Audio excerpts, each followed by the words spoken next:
Hello and welcome to Songs for the Struggling Artist, the blogcast. This is episode 379. My name is Emily Rainbow Davis. Thank you for listening. It's great to have you. Today's blog is about Spotify, and there is some irony here. Because the company that hosts my podcast is Spotify now. It used to be a company called Anchor, but then Spotify bought Anchor. So now you are receiving this podcast because of Spotify. And this blog is about some very bad behavior that Spotify is getting up to. I'll tell you all about it in the blog post. And then I have a few other things to say about this as well. So here it is. It is called Spotify is Acting Like a Cartoon Villain. Over a decade ago, my friend wished I could be there to sing her baby some lullabies. So I recorded some and wrote one specifically for him. Then I burned those songs onto a CD and put them in the mail. I did this for a fair number of my friends with babies for a fair number of years. Then, some of the parents of those babies wished they could listen to them on Spotify, and so I put them up there, and they became available for anyone who wanted them. Now, hardly anyone has a CD player anymore, so I send new babies a link. It's somehow not as special, but companies like Spotify made it this way. My music has been on Spotify for something like 7 years now.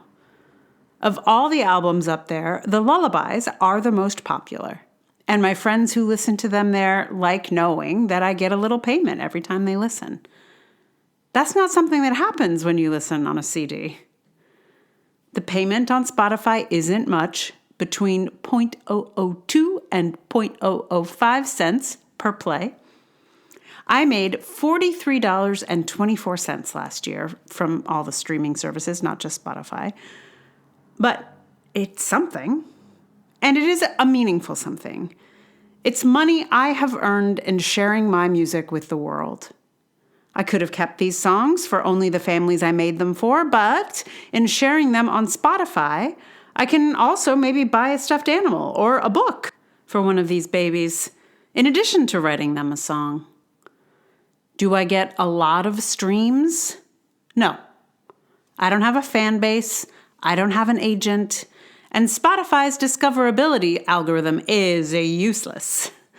Some of my songs get only 6 streams a year. And now, Spotify, beginning next year, is going to deny me any compensation for any song that did not get 1,000 streams a year. If only 999 people listen to one of my songs, they will take that money I earned with my art and they will put it in a pool that will go to the major labels. It will go to places like Universal Music Group and maybe back to its artists, like Taylor Swift, and leave me with nothing. I find it kind of comically villainous. Spotify is taking money from its least popular artists and giving it to the most successful companies. There are only 3 of them. They are literally taking from the poor to give to the rich. It's like they've entirely missed the point of Robin Hood. Let's say I made $5 with one of my lullabies. Maybe that doesn't seem like a lot of money, and it isn't. That's another bone to pick with Spotify. They're absolutely embarrassing artist compensation rates. But that $5 is more meaningful to me than it is to the Universal Music Group. It's a significantly larger part of my income than theirs, proportionally speaking. That $5 is literally worth more to me. And speaking of Universal Music Group, their CEO is reported to have called the indie music companies merchants of garbage. He has so little opinion of the music that isn't popular, he calls it garbage. He's calling my work, my lullabies, which have sent my friends' babies to sleep for the last 13 years, garbage. I'm on Spotify through those indie platforms. I am the garbage that the Universal Music Group wants to see disappear. He's a cartoon villain, this guy. Not everyone is Taylor Swift, Mr. Monopoly. And I only see one piece of garbage around here, and it isn't any of my fellow indie musicians making pennies on their songs. Spotify plans to steal all the earnings from the scrappy indie musicians who could really use $5 to buy a coffee to give to the guy who probably pays several assistants a yearly salary to bring him a coffee. Are these guys sitting in their offices twirling their mustaches? It sure seems like it, tying artists to the railroad tracks like that. Can we stop this? I sure hope so. I'd hate to have to pull my lullabies from a platform because it's run by cartoon villains now. I'd like to see Spotify turn this terrible idea around, and while it's at it, maybe increase the compensation for indie artists, too. I mean, spotlight is on you, Spotify. Are you going to keep tying us to the railroad tracks or help us up? Give us a hand and dust us off. I know about this mischief Spotify is getting up to because of a fellow indie artist who shared it to a group I'm in because of another indie artist. David Wellbeloved created a playlist on Spotify to try and help lift all of our boats. My song on this playlist is at the top of my Spotify plays because of their efforts. That kind of support is the opposite of garbage. And by the way, the head of the Universal Music Group says he's sorry about calling us garbage. Sorry, I can't really think of another word for content that no one really wants to listen to. I have a little story I'd like for him to think about. This year, one of my lullaby kids got injured on the playground. And at the hospital, he opened up Spotify, typed in his own name, and comforted himself by listening to his lullaby. Just because 1,000 people don't know his lullaby doesn't mean no one wants to listen to it. Someone very much wants to listen to it, and not just once. And Spotify can be the good guy in this situation. Or twirl their mustache some more. They've reported that they stand to take $40 million from indie musicians this year, if this policy holds. I hope they turn it around. If not, I may return to burning CDs from my friends, like in the old days. So at the end of this blog post, I put a link for how artists can contact Spotify. So you go through the artist portal. So it's artists.spotify.com/contact. A weirdo like dialog box will pop up. And I think it's only like if you have an artist's account. I don't see how people who don't have an artist's account can contact Spotify. But if you can figure something out, please do it. I think not hearing from everyone will make a difference. I'll put that link in the show notes. Also, there's a movement to take this to Congress to make this kind of wage theft illegal. So you can contact your reps. That would be great because stealing from artists is it's just so offensive. Anyway, contact your reps. There doesn't seem to be any legislation that's like in the works that you can, urge your rep to support. Because I think someone needs to write that legislation. So if you have a representative who you think would be like a good, what do you call it? A sponsor? A bill sponsor? I don't know. You especially. Give them a push. And it looks like if you're not an artist on Spotify, you can communicate with Spotify on Twitter at Spotify Cares is their address. And it looks like Facebook is the same. They have a Spotify Cares Facebook page. Or it looks like in their contact tab, there's a way to message them directly at Spotify. I'm guessing those public messages probably get further. Anyway, those are some options. And what else? if you want to watch a video about all of this, which is how I came to know about it, there's a company called Disc Makers. I'm going to put a link to it in the show notes. But the guy who runs Disc Makers posted a pretty sharp video that you can watch to get more information.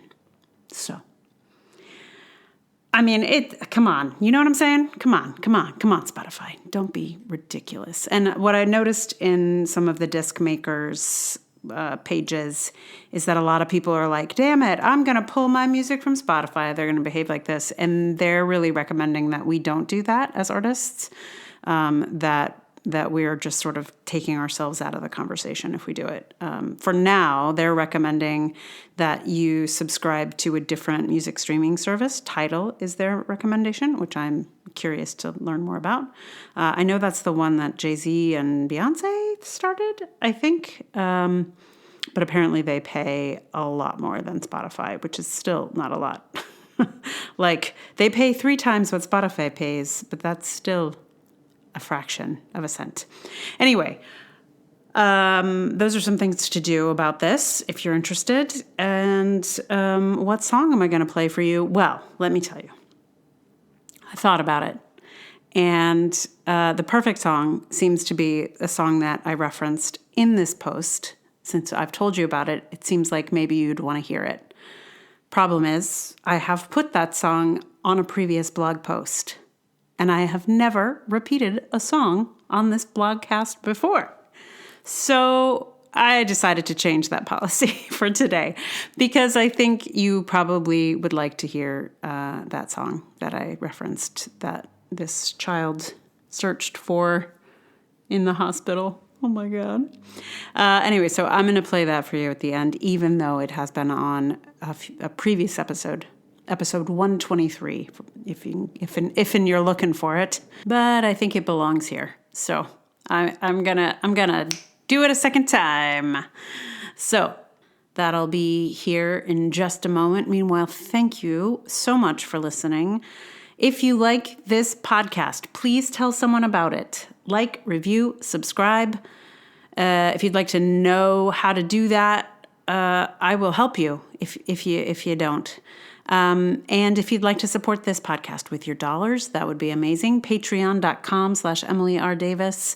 There's Ko-fi, there's PayPal. All those links are in the show notes.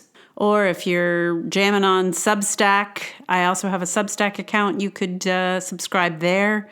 There are many ways to help. Also, I was going to point out something that I think is funny. Side note, again, about Spotify. But so I'm on Spotify as both a podcaster, what you're listening to now is one of them, and also as a musician, right? As a songwriter, etc. So I'm there in 2 ways. And what's funny is I don't make any money from podcasting on Spotify. So, for example, I just saw a Reddit post where someone was really mad that they'd paid a premium, like, subscribing fee or whatever, and there were still ads on podcasts. And it's because podcasters on Spotify do not get paid by Spotify, but we do as singer-songwriters, artists, musicians, whatever. So it's a funny... I don't know. I guess the thing is I could put ads on this podcast, but I can't put ads on my songs. It's Spotify that makes money from my songs if they put on ads. So it's just a funny disconnect because they're coming from 2 different places. And I think it just has to do with how podcasts kind of came into being. Podcasts, for the most part, live on something called an RSS feed, which just you can send out any old place. So Spotify sees no reason to pay us for what people listen to on Spotify that isn't music. Anyway. Yes. Anyway, so here's the song. I'm going to play you the song here now. It's called Reuben's Lullaby. It's for a child named Reuben. This is the story that I mentioned in the blog. And, just a little bit of information about how I wrote a lot of these lullabies, you can find them on Spotify, is that, when you hang out with people who have babies, you're often there for the times when they go to sleep. So either for a nap or for the night or whatever. So, it's a very sweet and privileged position to be in, to be able to witness the routines that go with a child going to sleep. And so I've written a lot of them just based on what I have observed about the child and also their, going to sleep time. This one is less sleep-based, I would say, because this child is an action child and is, in fact, how he got injured, and it is very much, about his kind of personality. So it's wild that, now he's a much bigger child than he was when I wrote this song, but these things sounds like, I haven't seen him since then, but it sounds like they are still pretty true. So that's kind of cool. Anyway, here is Reuben's Lullaby.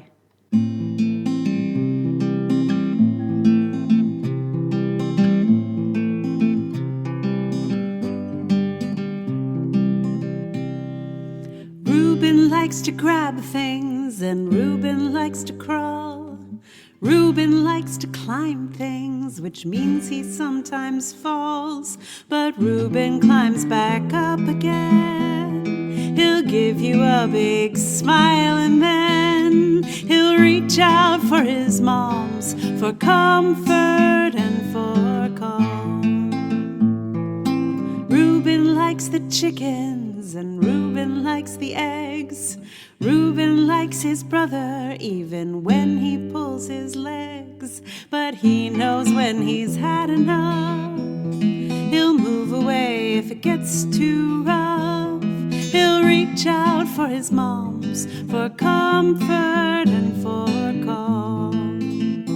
And Reuben gets tired and sometimes he cries. And Reuben's face tells you it's time to rest his eyes and sing him Reuben's lullaby.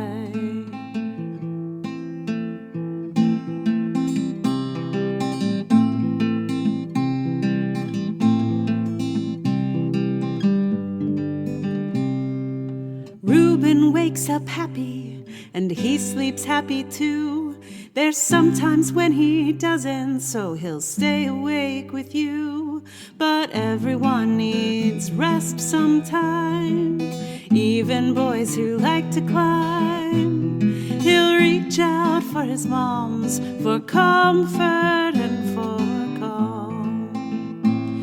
And Reuben gets tired and sometimes he cries.